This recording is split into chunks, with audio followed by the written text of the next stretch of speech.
rumah. Oke, perkenalan dulu. Saya sebagai host di sini mau mengenalkan nama. Saya di sini sebagai sebagai host. Di podcast kali ini kita akan membahas tentang ideologi Pancasila. Sebelum itu kita perkenalan dulu. Perkenalan sama teman-teman di sini. Perkenalan dulu sama tamu-tamu kita. Saya dari Ke sini naik kapan? di kota saya diantar kakak saya. Kalau kamu? Saya diantar pakai motor. Sama ya. Atau bareng sama Salwan nih kayaknya. Enggak. Diam aja. Dapat Putra Nugraha Dari mana dapat? dari Kalideres Sini dari apa? dianterin. Yontorin. Saya Itu banyak. Nama saya Isa Digan Ramadan. Dari mana sih? Saya dari tadi sih. Dari tadi. Ya. Jadi emang di sini ya. Di sini Iya. tadi kita ketemu di jalan. Bener. Iya. Kamu mau ikut gak? Makanya gitu. Ini saya nggak ditanya. Bawa apa gitu? Buruk saya. Buruk. Iya. Di sini kan kita bahas tentang ideologi Pancasila. Seperti yang kita tahu, ideologi Pancasila itu apa sih sebenarnya? Itu ideologi Pancasila adalah dasar negara sekaligus pandangan hidup atau landasan atau tujuan suatu negara. Jadi intinya itu kompas buat Indonesia supaya sendiri itu negara ini tetap satu, terus ketuhanan ada makna ketuhanan Maha Esa, terus ada persatuan Indonesia sama perayaan yang dipimpin oleh Ibu Jika terus ada keadilan sosial. Nah, itu sebagai landasan negara kita ini. Nah, di sini ada pertanyaan pertama, itu apakah ideologi Pancasila itu cocok dengan kepribadian bangsa Indonesia? Ya cocok karena dia sesuai dengan nilai-nilai luhur, budaya dan aspirasi masyarakat. Kalau menurut kalian ngerti gak makna sila-sila dalam Pancasila? Nanti sih selama itu masyarakat meyakini adanya Tuhan, terus dan dia tuh bertakwa kepada Tuhannya sesuai agama dan budaya masing-masing. Sila kedua yaitu menjunjung kesamaan derajat setiap manusia. Terus yang ketiga itu menempatkan kepentingan bangsa dan negara di atas kepentingan kepentingan kita apa sih namanya ya? Kepentingan kita sendiri ya, kepentingan pribadi dan golongan. Terus yang keempat itu mengutamakan musyawarah untuk mencapai mufakat. Setiap keputusan demi kesepakatan bersama. Yang kelima itu adalah menunjukkan kemakmuran dan kesejahteraan bagi seluruh rakyat Indonesia secara merata. Maknanya sangat mendalam ya. Jadi itu semua makna itu pasti saling berhubungan satu sama lain, ya kan? Karena kalau misalnya kalau kan Pancasila semua itu ada 5, ya kan? Itu semua lengkap. Nggak mungkin kalau misalnya hilang satu kan kita langsung kayak nggak ada tugas demokrasi. Nah, maknanya juga sama. Kalau misalnya buat kita dapat sendiri, apa? Gimana nih? Iya, dapat. Kalau menurut kamu Pancasila tuh udah melekat gak di sehari-harian kamu? Kayak kamu nerapin itu gak bisa? udah Contohnya gimana? Contohnya apa? di sila pertama yaitu kita kewajiban sholat Ya, Ya. karena agama. Iya. Oke. keagamaan. Terus apa? Jujur kan? Ketika seperti sila kedua, Jujur lah. jujur. Mengapa masih terdapat penyimpangan terhadap nilai-nilai Pancasila?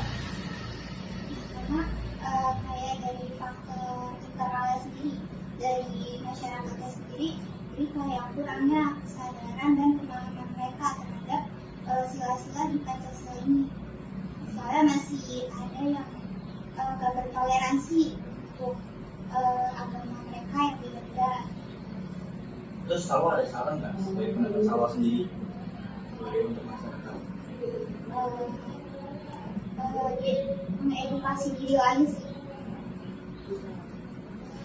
Selanjutnya nih pertanyaannya, menurut kalian apa sih itu ideologi komunisme?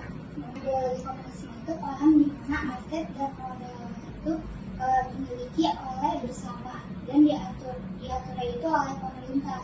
Jadi nggak ada yang kaya sendiri atau miskin sendiri, jadi semuanya itu setara, masyarakatnya sama rata. Terus ada negara yang berlandasan ideologi komunis ini? Ada Coba siapa? contohnya negara Vietnam, Laos, sama Cina, itu mereka pakai ideologi komunis. Jadi kan udah jelasin ya apa ideologis komunis. Nah, ideologi komunis itu ada nggak sih kelebihan kekurangannya? Udah pasti ada. Untuk kelebihannya itu jarang terjadi krisis dan semua orang dianggap sama, tidak ada yang merasa lebih diunggulkan. Untuk kekurangannya sendiri yaitu tidak adanya kepercayaan terhadap Tuhan, masyarakat tidak memiliki kebebasan, dan hak asasi manusia atau HAM tidak dihargai. Oke, setelah kita bahas ideologi Pancasila dan ideologi komunis, kita udah tahu nih kekurangan kelebihannya. Terus apa sih makna ideologi sila-sila? Maksudnya ideologi Pancasila. Terus makna sila-sila dalam Pancasila. Terus mengapa ada penyimpangan? Nah, menurut kamu bagaimana tantangan apa sih yang dihadapi sama ideologi Pancasila terhadap ideologi komunisme? Menurut saya ya, tantangan yang dihadapi oleh ideologi Pancasila terhadap ideologi komunisme itu adalah pertentangan biologis fundamental, di mana Pancasila berpusat pada nilai-nilai kemanusiaan, kebebasan individu, dan spiritualitas, sedangkan komunisme menganut dominasi negara atas individu dan menolak aspek keagamaan dan kepemilikan pribadi. Maksudnya kepemilikan pribadi itu apa? Maksudnya kan karena ideologi komunisme ini kan berasaskannya dan prinsipnya itu kepemilikannya bersama. Jadi semua satu negara itu jadi satu. Milikan apapun itu kayak aset dan modal mereka, misalnya tanah, perusahaannya atau perusahaannya itu milik bersama. Oh, jadi kalau misal di pembangunannya rusak parah, bakal hancur semua itu dari sebuah pemilikan materinya ataupun surat-surat apapun itu bakal rusak lah. Berarti pemimpinnya parah rusak. Iya, pemimpinnya jahat. Kita nggak ada pemimpin jahat. Nah, ya. Negara kita kan bukan ideologi komunisme. Iya, kan? jadi ada pemimpin jahat ataupun apa ya? Mengayomi masyarakat. Mau masyarakat banget. Kalau misalnya masyarakat usaha dirangkul nggak? Rangkul, dibantu kan, apalagi Itu bagi berita-berita itu. Baik, di sini ada kesimpulannya. Kesimpulannya adalah Pancasila sebagai dasar negara mengedepankan nilai ketuhanan, kemanusiaan, kesatuan, dan demokrasi dan keadilan sosial, sehingga menjadi landasan kuat untuk menolak ideologi komunisme yang bertentangan dengan jati diri bangsa Indonesia. Selesai podcast kita kali ini. Ya udah paham, kita udah paham ya. Udah apa, makna jelasnya apa, ya kan? Tadi udah dijelasin juga sama tamu-tamu kita ini yang sangat lancar. Masih juga seru banget. Dia buat. Oke, terima kasih karena sudah datang seperti di sini. Yang tadi ketemu mungkin di jalan. Di jalan. Oke, sekian dari saya sebagai host di sini. Dan saya Nela Kadepuri sebagai host. Bye bye. Dadah.